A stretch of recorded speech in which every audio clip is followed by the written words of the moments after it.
लोकशाहीचा बुलंद आवाज, रिपब्लिकन वार्ता, महाराष्ट्र। दिनांक 27 मे 2025 रोजी ओझरमध्ये सायंकाळी 5:30च्या सुमारास ओझरमधील बाणगंगा पतसंस्थेच्या शेजारी जुनी पाण्याची टाकी महात्मा फुले चौक भिलाटी येथे एक व्यक्ती गांजा विक्री करत आहे अशी माहिती गुन्हे शाखेचे पोलीस निरीक्षक रवींद्र मगर यांना मिळाली होती। गुप्त बातमीप्रमाणे नाशिक ग्रामीण पोलिसांनी त्यास मुद्देमालासह आरोपीला पकडले। नाशिक ग्रामीण जिल्हा पोलीस अधीक्षक बाळासाहेब पाटील, अप्पर पोलीस अधीक्षक आदित्य मिरखेलकर, उपविभागीय पोलीस अधिकारी ग्रामीण विभाग हरीश खेडकर यांच्या सूचनेप्रमाणे आणि मार्गदर्शनाने पोलीस अधिकारी यांनी सदर कारवाई केली। कारवाईमध्ये ओझर पोलीस स्टेशनचे पोलीस निरीक्षक समीर केदार आणि नाशिक ग्रामीण स्थानिक गुन्हा शाखा अधिकारी आणि कर्मचारी तसेच ओझर पोलीस स्टेशनचे अधिकारी कर्मचारी उपस्थित होते।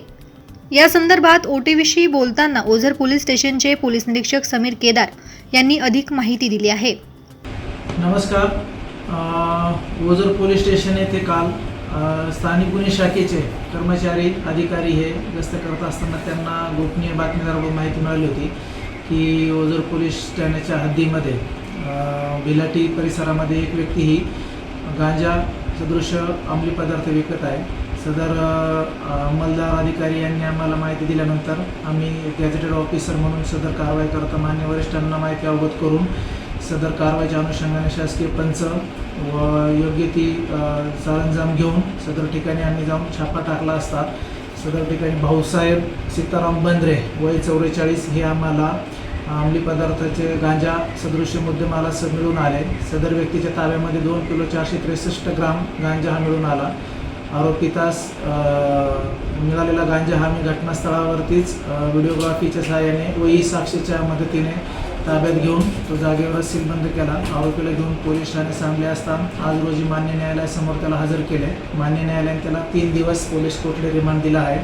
तरी पोलीस कोठडी रिमांडमध्ये सदर गांजा हा त्याने कोणाकडून विकत घेतला किंवा त्याला कोण पुरवठा करतो याबाबतचा तपास करीत आहोत आणि पुढील तपास चालू आहे। धन्यवाद। आणि ओझर परिसरामध्ये कुठे असल्यास तसेच ओझर पोलीस ठाण्याच्या हद्दीमध्ये आणि सर्व ग्रामस्थांना माझी विनंती आहे की जर आपणास अशा प्रकारची कुठल्या प्रकारची अवैध कृती चालू असल्याची माहिती मिळाली तर त्यांनी आम्हाला तात्काळ आमच्या मोबाईलवरती पोलीस स्टेशनच्या क्रमांकावरती आमच्या गोपनीय कर्मचाऱ्यांना तात्काळ माहिती द्यावी।